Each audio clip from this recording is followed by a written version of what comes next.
special edition of Silverback Talks today. We're going to do a midday special with Jamie James. Welcome, Jamie.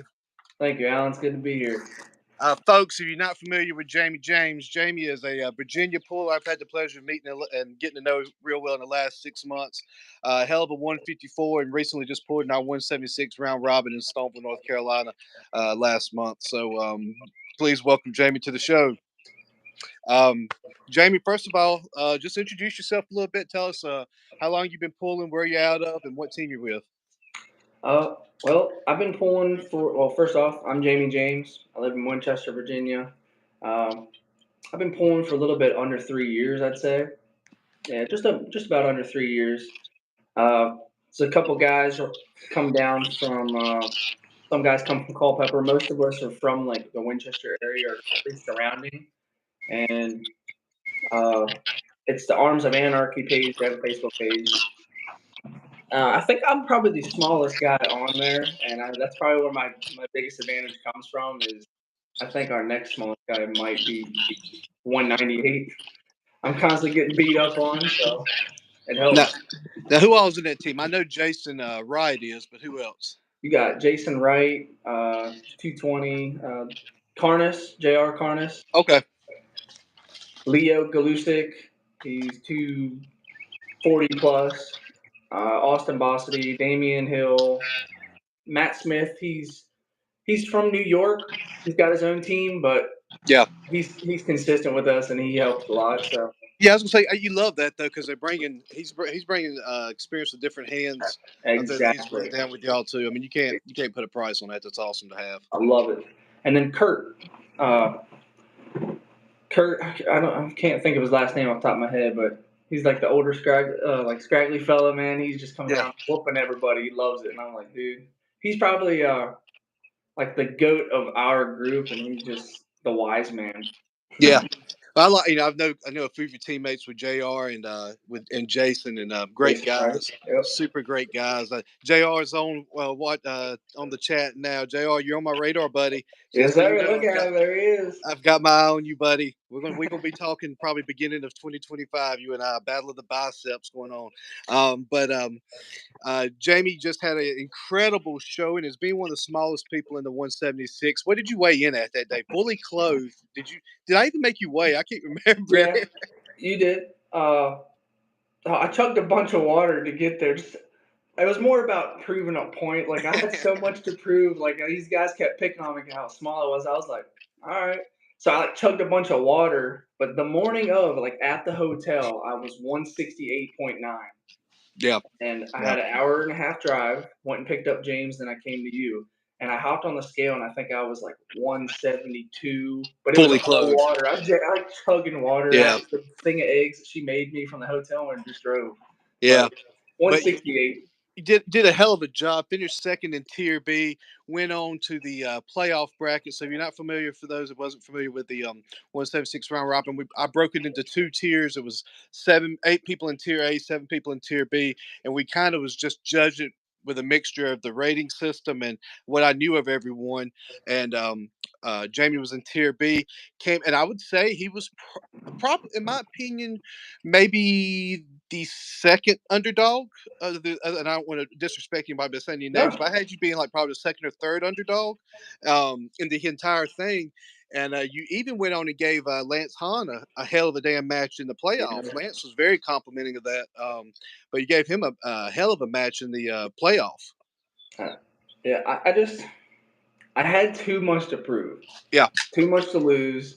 There's so much talking in the chat and like doubting. It just lit something in me like a spark.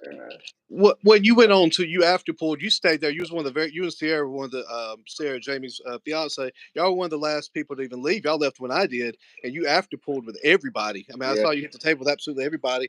Was there anybody there in particular that you really? And I know you and Alex become pretty tight as well. Was there anybody else you would love to hook up with and pull more often with? You think would really improve you, whether it be in the 176 or just people you met at the event in general? Honestly, with all the talent there, I'm always going to pinpoint the best, but I would love to after pull everybody and make me better that way. But if I had to pinpoint one person, it wouldn't be him in particular, but his team, probably like Team Chaos, which would Yeah, be yeah, Roger. Like there's yeah, so much talent. There's just so much of an energy that comes when you hear Team Chaos or yeah, like yeah. Chaos. Of course. I And mean, I've reached out to Hunter myself, and he's kind of lit a fire under me for that event. He's like, dude, be the little guy. yeah, Show him. I mean, they didn't learn once, so yeah. Hunter's an absolute freak. Goes out so Hunter Knopf. I mean, everybody knows who we're talking about with Team Chaos. Carolina Chaos. Hunter's an absolute freak in his own. I can't really put into words what that guy nah, is doing right now. And nuts. Joe, Joe is an amazing puller. Shane Owens, who was one of their, he was a super, but now he's getting down to 242. Was Oh, telling me he was talking about Joe in it, and he said that Joe is, in his opinion, the most technical, fundamentally sound person on their team. And I think you see it on the table too. His technique oh is yeah. spot on. You can tell he's been doing it a while. And then one of the refs we had, Dylan Bibb, is a hell of a 54, can pull 76 as well. Yep. He could have he would have, and I had invited him to be in it as well, him and Hunter, but they kind of it was Joe's weight class. They kind of felt let Joe have his weight class, and Yeah. if Joe wouldn't have been in it, I think Hunter was going. I mean, Dylan was going to get in it, but Huh. great team. They just saw Ryan Bellinger took fourth at the 220 round robin in Arizona. Yep. From Team Chaos represented them well as well. So Oh yeah. uh, They move as a wave, and when that wave comes, it leaves a dent. they are supportive too as a team. They're extremely Yes. supportive of one another. I love that personally. To have to know you got in the corner and you got people traveling with you. You look in your corner and you got people that know you and your style to help you is a true benefit. Yep. Well, I tell you, we've talked a little bit about the 176. Let's talk a little bit about your training, Jamie. You and I don't think we've ever really talked a whole lot about whether you do gym time, table time, how much of stuff. How do you normally spend your trainings? I am probably one of the most inconsistent person in arm wrestling, but a lot of my training is bands. Ever Okay. since I got bands, I swear by it. And then I'm a firm believer now in just recovering. Like I'll go to these tournaments or an event, even if I'm just spectating, and I'll after pull and after pull and after pull, and then I'll recover because I take so long to recover. I don't know why. It'll take me 2 weeks to recover from one elbow injury or something, and then recovery and that stuff works, man. All I did for the round robin was bands and recovery. I didn't touch an iron, piece of iron at all. But I mean, every once in a while, I'll come in here. I got a loading pin right Yeah. here. I'll do that. I go to the gym. I try to be consistent about it. Yeah. I feel like if I get to the gym, I'm focusing more on like everything, which isn't bad. But I want to try to. My main focus is arm wrestling. Yeah, getting the technique, getting out the motions down. I'm with you on that. What I found here, because I've always been big in the gym for just general Yeah. lifting. What I found now on my arm days, I'm catching myself. I'm doing primarily arm wrestling workouts now, and it's like people look at me as like, oh, you probably power lift this and that, and I'm like, I really don't. Like I'm Yeah. high No. reps, mid weight. I don't really touch heavy weight hardly ever anymore Mm-hmm. because I'd rather get my technique down better than just trying to brute force it. Yep. Uh, I want to try to. So I work nights, so it's really hard for me to do a whole lot of anything. Yeah, Uh, but Alec, he's not too far from me, and his team with NS9, they practice at Hagerstown, literally 30 minutes up the road from me on Wednesday nights. And I'm like, dude, if I had to do my work nights, I'd do that every single night. And we practice Sundays around noon, right by my. is that with Zach and all them? Is that where he hooks up with Zach and him in Hagerstown, or does he pull with Zach up in No, PA? that's just Alec and his group of guys on Wednesday nights. But that's another thing. Sometimes, like, at least once a month, we try to make it a point to go up to Zach Lee's practice because it's Yeah. just, like you said, grabbing a hold of different hands, learning something different from my team. And it's Zach Lee. I mean, Zach's fun to I'll watch, man. soak it I'm a up. big Zach fan. I like watching Zach Lee. Yeah. Big Zach Lee fan. Love watching him. He's entertaining as hell to watch. Oh, Uh, yeah. It is. You are too, though. That's why that's what caught my attention. Your energy is second to none out there. That's what I always said. I thought one of your biggest strengths is your energy. Like you said, you had too much to gain, and you was already the underdog. You had something to prove, and your energy you brought to the table did that. 100%. I think if you would have came in there lethargic or you didn't have that energy factor, I don't think you would have fared nearly as well. So it's That it's is one of definitely one of my your strengths. flaws. is not having the energy. I I never ever. That's my first tournament I've ever walked in there and just snapped and just didn't give a shit and just lost it. Yeah, And but Sierra and everybody was like, "Who are you?" yeah, I was getting ready to say, and you've got a good corner in Sierra who's always hyping you up too. Oh I yeah. love she's such a sweet girl, sweet young lady, nice young lady. And I've enjoyed getting to know her too with you and everything. And I always tell the story. She had already committed you to the 176 before you got to accept the I 176. wasn't even in this conversation. I'm like, I was because for the folks that don't know this, I've told it before. I was watching Jamie. I watched Jamie at the round robin, at the Val ranking round robin. Then I Conquest, was it Conquest? I think it was. I think it was maybe. Conquest. Um, you were pulling in your bracket, and I was like, man, I'm gonna ask him to get in this in 176 round robin. So I went, and I'd seen you with Sierra, and I didn't know her yet, so I introduced myself to her Yeah. and everything. And um, I was like, yeah, I'm hosting a 176 round robin. So, oh yeah, he'll do it. I was like, okay. She's like, he needs to gain some weight anyway. So I was like, okay, I guess we'll sign him up. Yeah, he's like, I've been trying to put some weight on his bones anyway. Yeah, she said he'll do it. I was like, well, maybe we should ask him. She's like, nah, he'll do it. I was like, okay. Yeah, she's right, but yeah, she's the boss. If it wasn't She's for a her, hoot, dude, man. She's none of got this would even happen. such a great personality, and like Danny and everybody takes to her so well, just because she's just got one of those personalities. She could probably make friends with the wall if you leave her alone with it. Yeah, she says that about me, but it's her Oh yeah, I too. can see that. I can see that. Yeah, I can see that. Well, what you got coming up next, man? I know you. I know right after the 176, you had a bunch of people because you told me some people that hit you up, talking matches and this and that, and I know well, hell, you just pulled in War. Oh Uh, gosh, no, I did not plan that. I came there to support, and then Alec and Bo and yeah, Jason, they all found out. They slipped back and paid for me. I was like, come I was on. I was like Alec and Jamie pulling in a full tournament, full fledged tournament after pulling a round robin. Idiots. I was like, Yeah, a we couple of both got idiots. hurt. Yeah, I'm glad Whatever. neither one of you got hurt. That's for sure. Yeah. Uh, So I have Keystone that I'm trying to get prepared for, but like I said, recovery is most important to me because I take so long to recover. So I'm not really doing anything other than bands yeah, because I'm too consistent. Like I'll plan something and then I'm like, okay, well I don't want to still weekend. I want to do the next thing because I got all these cool events like Keystone's next weekend. yeah, My elbow is still hurt, but I'm gonna try to recover the best I can and just go. yeah. 165 Pennsylvania. Well, we've talked, and I think you and I've. Well, I know we have in our group chat. There's a difference in injury and aches. And injury and soreness. We can work through soreness in our sport, but we need to stop at injury. You know what I mean? Exactly. And a lot of times we're pretty good at knowing our limits. What the difference is when we're injured and need to sit it out for a while, and if we're just sore and hell, once you get the adrenaline going game day, it's probably you're not gonna feel it anymore anyway. Right. So Right. just Like make my sure you're back. safe. So you said Keystones in PA this coming weekend. Yeah, this Saturday. I think. I think it's this Saturday. Pretty sure. I know. But I was trying to think. Somebody else just told me they were preparing for that. I think it might have been Alec that was it saying he was. was Yeah. preparing for that. We were just talking last night. I think he's gonna stay away from his right because of the round robin. Yeah, But he's being smarter than me. I'm gonna yeah. try to do both. I would say a lot of PA is an underrated state. I've talked about this before with Grondin and several guys. There is so much talent in PA. It's deep. I think in my opinion, North Carolina's deep, South Carolina's deep, obviously Florida, but PA's got to be up there. And it's Nuts. insane.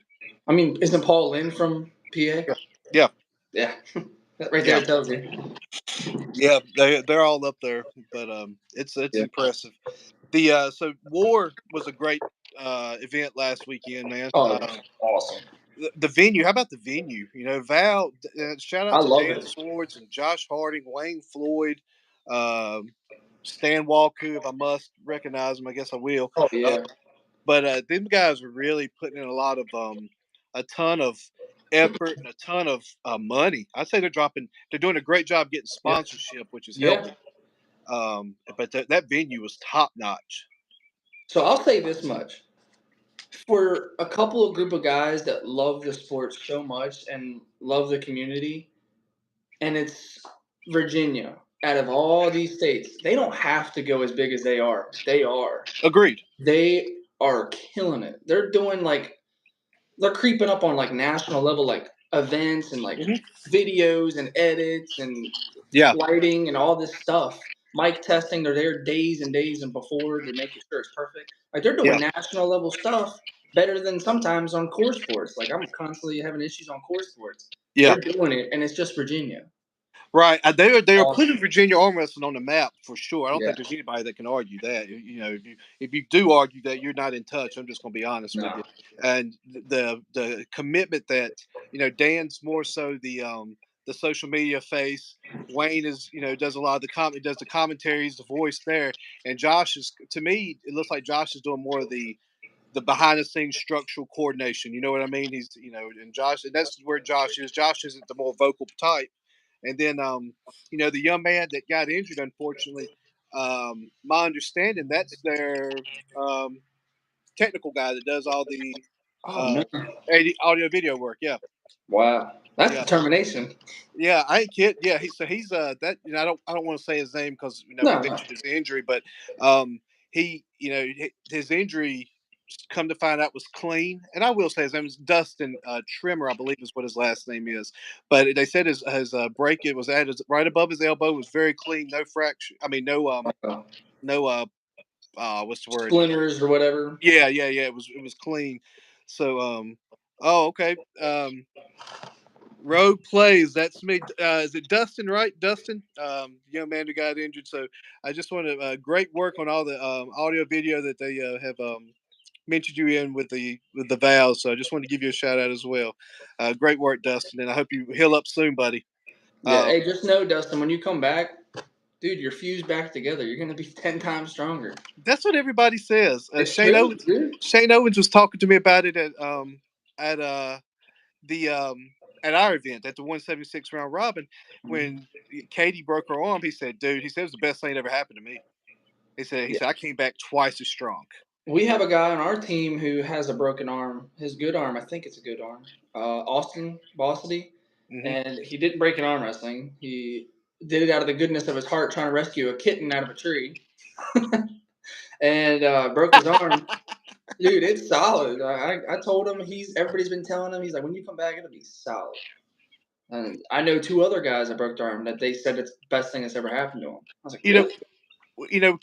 Katie got in a bad position. There's a lot of different things that played a factor. That the table should have been bolted down. She probably should let go. Oh Ref should have yeah, stopped them. There was several factors, and we tend to get in bad positions in our sport. You know what I mean? I yeah. don't want. I'm never going to throw shade at somebody about getting in a bad position, especially when you pull the way I pull, where I hit That down that King's move. You know, it's but Dustin was not in a bad position, and Dustin had a pretty top roll position in my opinion because I was down refing, yeah. and it's just a freak break because it took, in my opinion, he was not in a bad position at all. No, Katie's position and Dustin's position, I do that position all the time. When I saw their positions, I'm like, am I doing Yeah, something wrong? yeah. We've talked about it. Several of us have talked about it. We're all just a pound here or there from that happening to one of us all the For time. real. Like, One thing I've learned is I don't fight unless it's going to be a big deal. I'm not fighting a real losing position too much because I just don't want to chance anything. So it's I'm bad at that. fighting I'm the really losing bad at position. that. Like, Yeah, my pride gets in me, and I try not to do that. And I just try to hang on and hang on. yeah, I'll hang on to the end. I'm like, dude, what are you doing? Like when I'm yeah. already losing, and I'm like, oh, I should have let go. I've gotten my guys finally away from going past 10-2 in practice. When Yeah. Oh yeah. we were stupid and um was trying to go for the hard hits and things like that in practice. It's like, what the hell are we doing, hurting one another? You know what I mean? Like, so David Redmond was talking to me. He's like, man, I don't go past 10-2. Win the grip, win it to the winning position, and stop. Just stop. And I was like, so Because that's what we try. most of arm wrestling, I mean, there's a lot of more key factors. Is the hand. Yeah, And I've heard you say multiple times about how you don't like your hand. Well, that'll help your hand. yeah, yeah. When I went down with Port City Pullers, Adam Hoying and Brian Dunwoody, they did something different in their practice that I've tried to incorporate with ours, and that's working to win a grip and stop. Just Yeah. win a grip and stop. And that's something we've been doing a lot. Is especially preparing for an event. Like I'll go over, me and Willie will just win the grip and we'll stop right after that. And I found a lot of advantage in that. More so for my hit to be able to win that grip. get the hand first and then pull in. So that's been a big benefit to me. Oh yeah. Well, I feel like once you get two things, if you get center, like two you, if you get more of the center of the table and their hand position, you've Yeah, won a good percentage of that match, and you're gonna fight like hell to get it back. yeah. So as you say, you've got Keystone coming up, and then there's I'm assuming you'll probably be at Val's attrition in August. Oh yeah, I got that super match with So depending on how the super match goes, and if I feel okay, I'll still pull the tournament after. I might get my ass whooped, but you know me. Who is it? Who Uh, are you pulling at attrition? it is Landon Batum. He practices with Zach Lee. You've pulled him before, right? This I is the have one. pulled him at Armageddon, New Year's Armageddon up in West Virginia. Okay. And I'm not going to give excuses. I mean, he pinned me, Yeah. but I thought I was eliminated from the tournament, and I was just in a losing bracket. I'm sitting there drinking after pulling everybody, and then Sierra comes running. Babe, they called your name. I'm like, what? I was like, I'm done. They're calling your name. I'm like, oh my gosh. I went Yeah. up there and laid my hand down. Yeah, he beat me.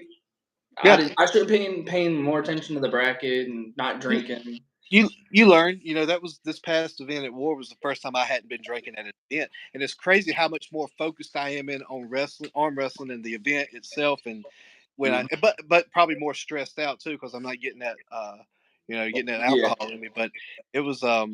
Thanks for joining, Dustin. Appreciate you tuning in, buddy. Good luck healing up, man. But the I was just like zeroed in, focused on the event, and it's like you said though. I feel like once I get my match out, then I just want to relax and Oh yeah. Yeah, I decompress. used to, because all my nerves, I was like seeing like Black Ice, for example. I was talking to him at last Keystone. I was like, man, doesn't drinking affect you during it? He's like, hell no, it helps me. I'm like, man, I don't know. So I found for me personally, and you saw me at the round robin, as soon as I was done pulling, as soon as it was over, cracked a beer for me Yeah, anyway. It worked because my yeah, nerves were just everywhere. And then I think too calmly, and then I'm slow. I'm already a slow hitter. The round robin I wasn't, but I just had something snapping me. for all my advice to all my future opponents, y'all would do much better if y'all were hammered drunk when you go against me. So just take plenty of shots before you you, uh, Yeah. you pull me. Let's talk a little bit about the arm wrestling community, Jamie, because I know you and I have talked about it a lot, and hell, it's how you and I met and everything. Yep. What is the arm wrestling community? What does it mean to you? Honestly, if I hadn't found arm wrestling, I don't really know what I would be into right now. And it's only been 2.5 ish years, and I can honestly say like arm wrestling kind of just it's everything to me. It's family. It's whether a good way of pride or a bad way of pride. It helps you battle your. It helps you like growth yourself in like maturity. I think it just it puts you through so many different like obstacles and paths in your life in such a short time, and it's a sport. It's so helpful to for growth, for strength, for health, mental stability, emotional stability. It's just and what better sport and what any other sport can you go to and be like, hey, grip up with me and tell me how to beat you. Here, I'll show you. Yeah, exactly. You're What?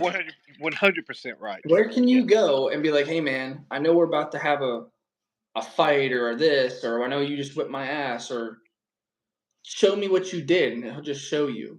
Here, yeah, man, yeah, that's awesome. That's yeah, awesome. You can go anywhere, and I didn't know this for a long time. Is why I didn't start arm wrestling. Like I've always been into it, watching it 3 years ago. But you can pretty much do a quick search on Facebook, and you'll find a team within an hour of you or 2 hours from you, depending on where you live. yeah, There's like three teams around me, and I didn't yeah, know it for my whole life. yeah. I love it. It's just everything about it. There's not probably a single thing I don't love about it, but maybe like the bad eggs and the promotion side.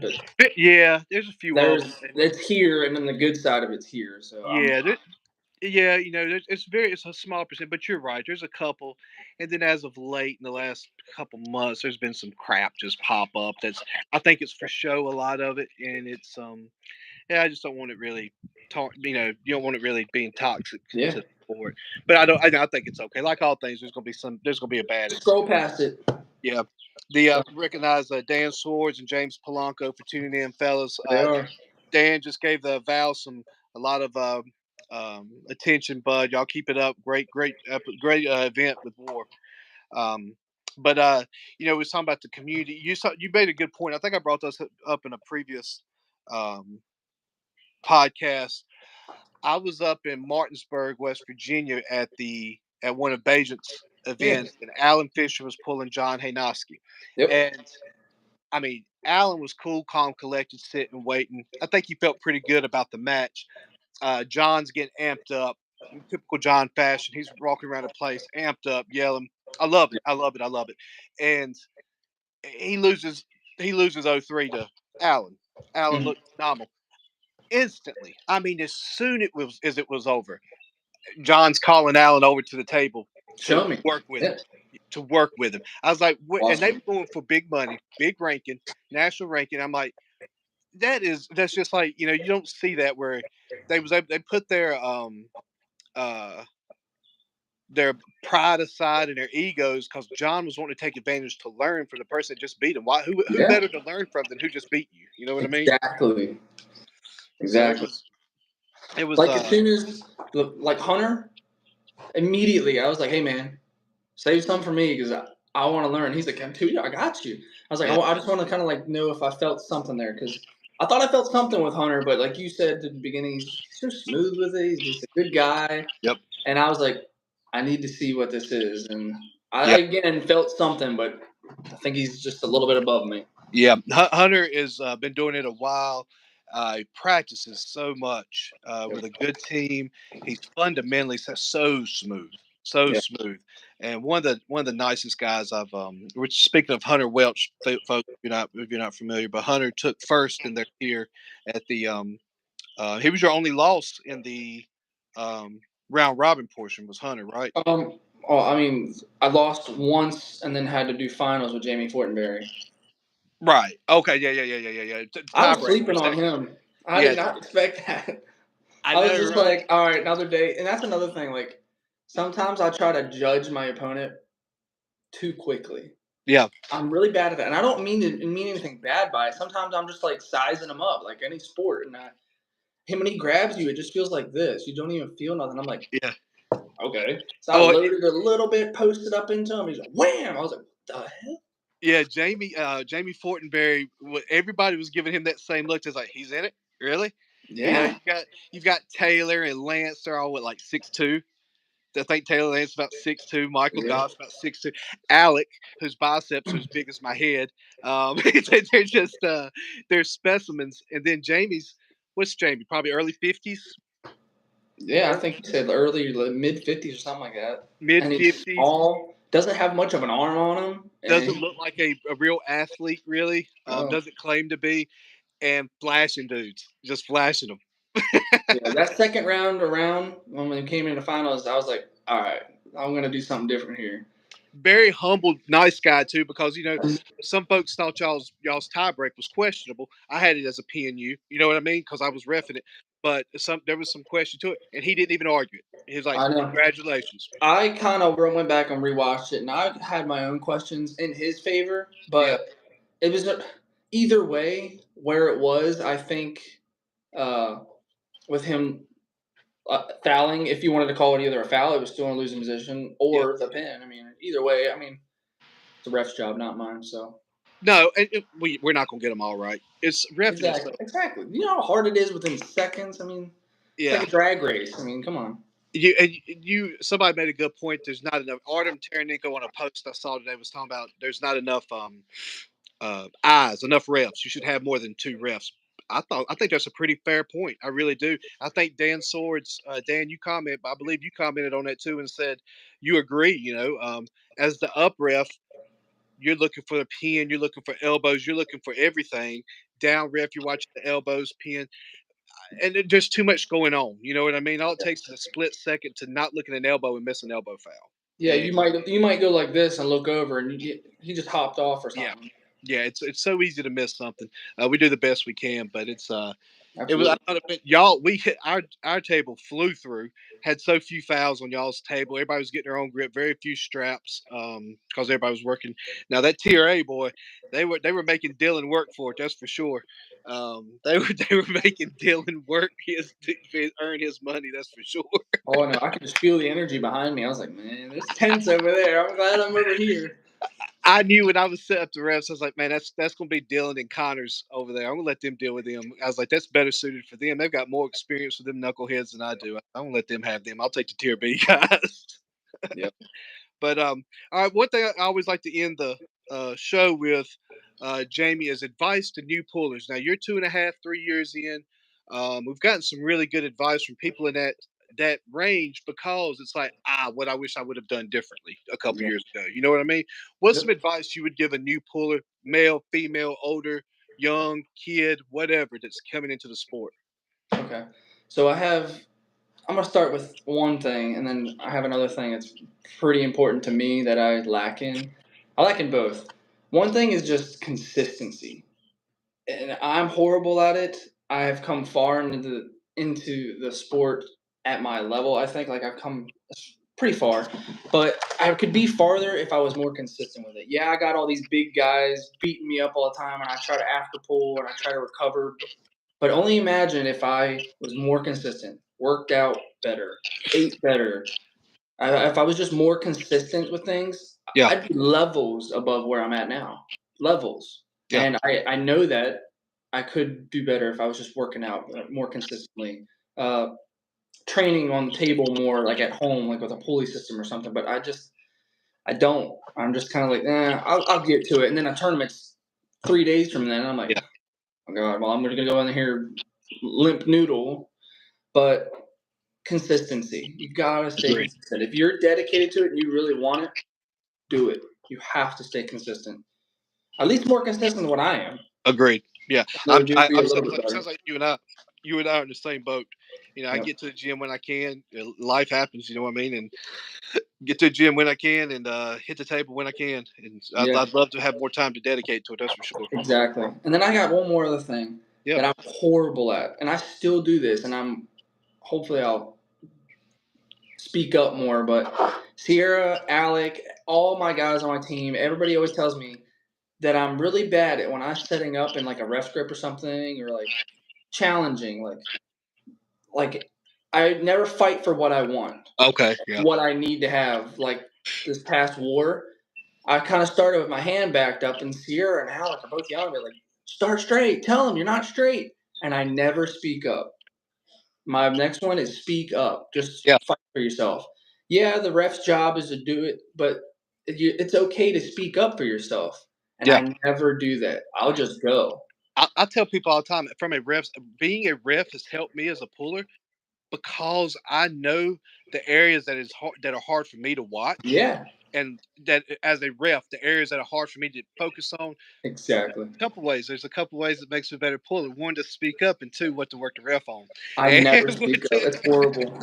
so Speaking up is probably very important to me anyway, because I never do it. I'm just kind of like, he knows what he's doing. I'm not going to try to argue with him and get a foul, but I overthink it and I yeah. don't ever speak up for myself. Now That's one advice. there's a lot of stuff that I'll be honest with you, from a ref standpoint, I may not catch the carve of the cup because I'm busy looking at the knuckles or something like that. You know what I mean? So please, hell, a lot of times I'll say he's carving, and he really ain't. If I'm Yeah, pulling, I'll say I need to see knuckles. I need to, and hell, there may be plenty of knuckles there, but whatever, it gets my ref engaged. You know what I mean? So yeah, I try to work the ref a little bit, get them engaged, make sure they look at things that might already be there. So exactly. yeah, Just like Shannon at war, he didn't mean to. He was doing the best he could. And from his angle, I was probably like this, but from his angle, I look straight because I got my elbow at the front. yeah, I'm like this.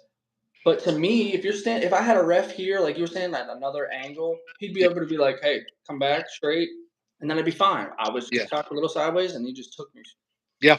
But you couldn't see it, and I Yeah, didn't speak up. yeah. Somebody said, reffing's easy. No, it's not a whole lot. Yeah, As I shouldn't say it's a ton of things to have to look out for, but when it's going so fast, to have to watch everything in such a little bit of time, it's a lot. It's not easy for sure. yeah. and somebody said, oh, it's mentally exhausting. And Sean Hancock said, I've never got a soaked shirt off of a mental exhaustion before. I was like, yeah, No, refs are very underrated and underappreciated, in my opinion. yeah, Super underappreciated. And I hear so much, excuse my French, so much crap.